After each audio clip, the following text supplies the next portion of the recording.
Bon, et sinon, un petit peu plus sérieusement, vu que dans nombre de beaucoup d'affaires, ce serait très très long à vous exposer, donc euh, j'évite un petit peu cette peine pour tout le monde.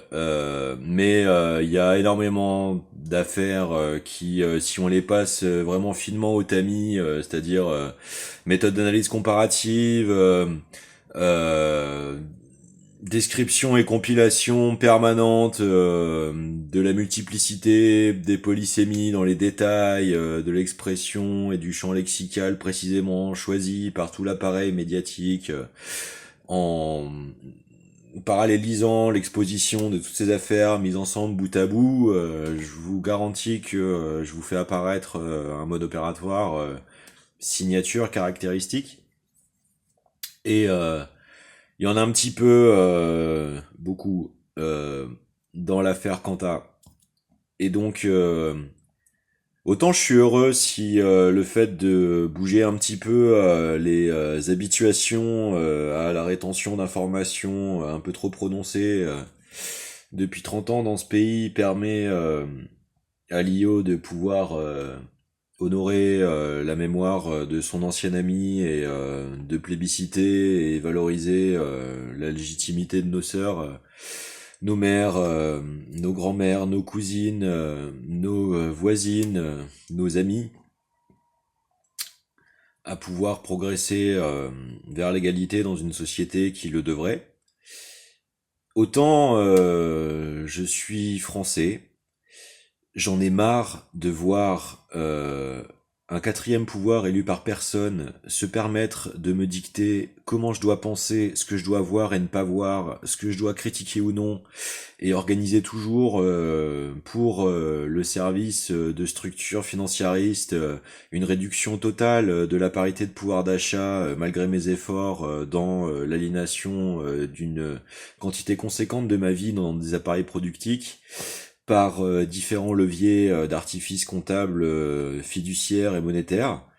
Donc moi je pense que il faudrait en parallèle du fait que le documentaire existe, je suis absolument pour la liberté de la presse, je suis pour que les personnes qui s'y collent puissent être rentables dans leurs efforts, leur travail et leur profession, il y a absolument pas de souci avec ça, c'est pas du tout l'objet de ma critique.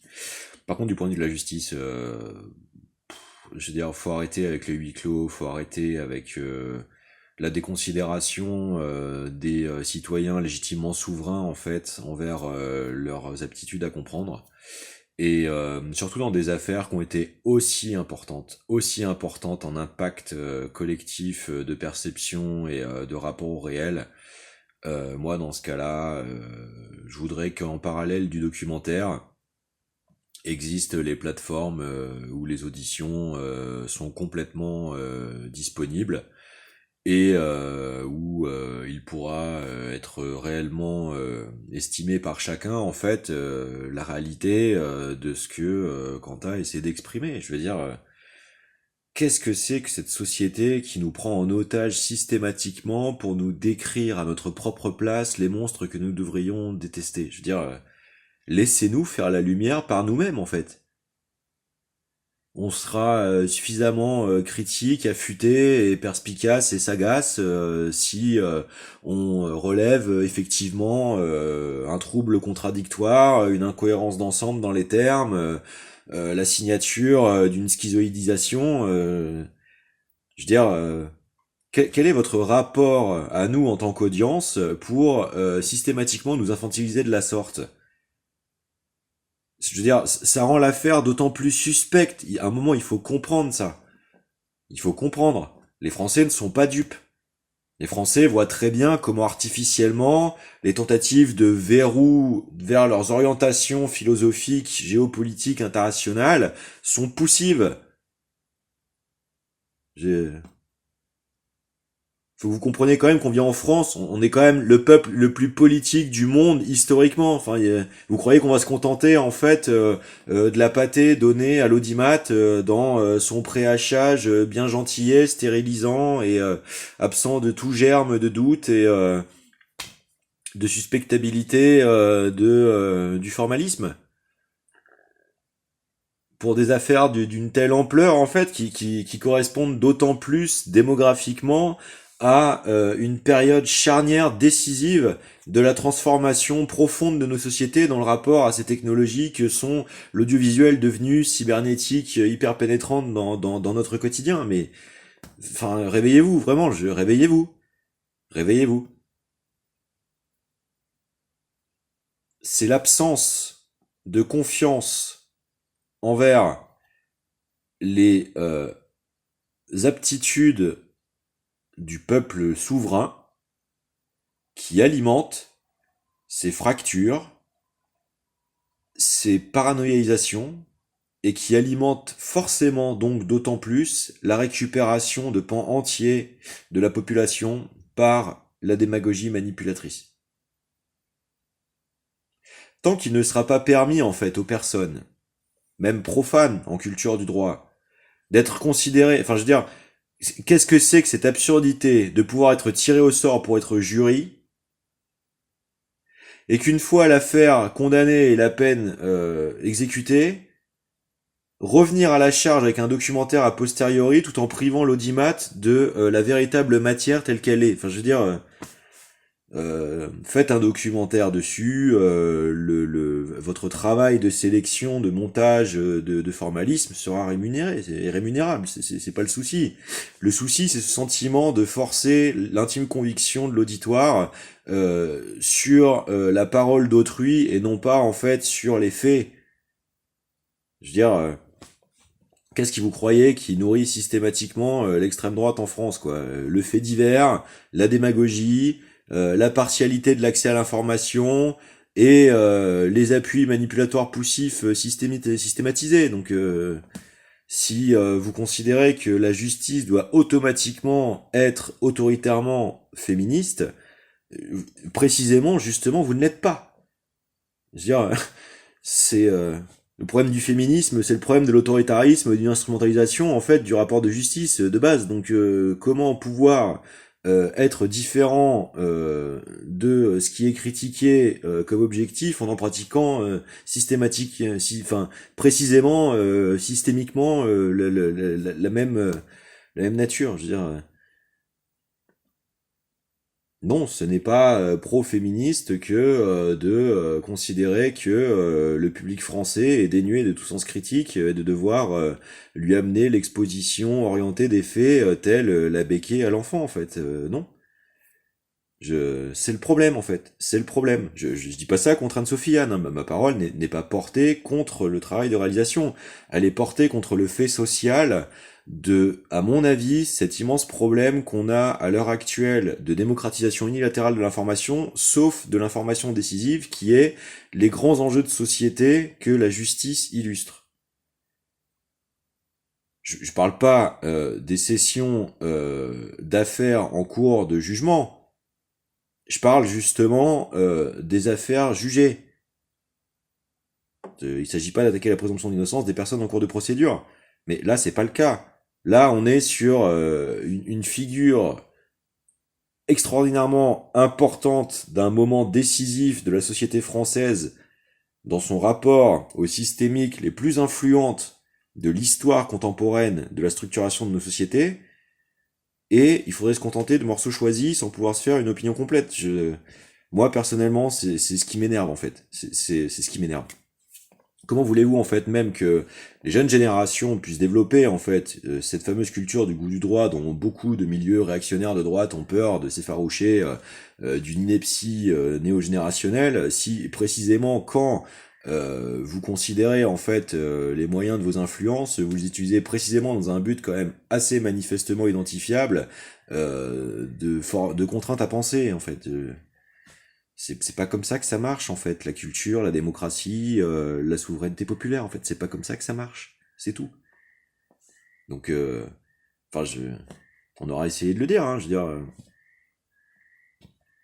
c'est ça que je trouve suspect. Enfin, c'est comme vous essayez donc absolument de condamner Kanta pour le fait misogyne, compulsif, irrationnel.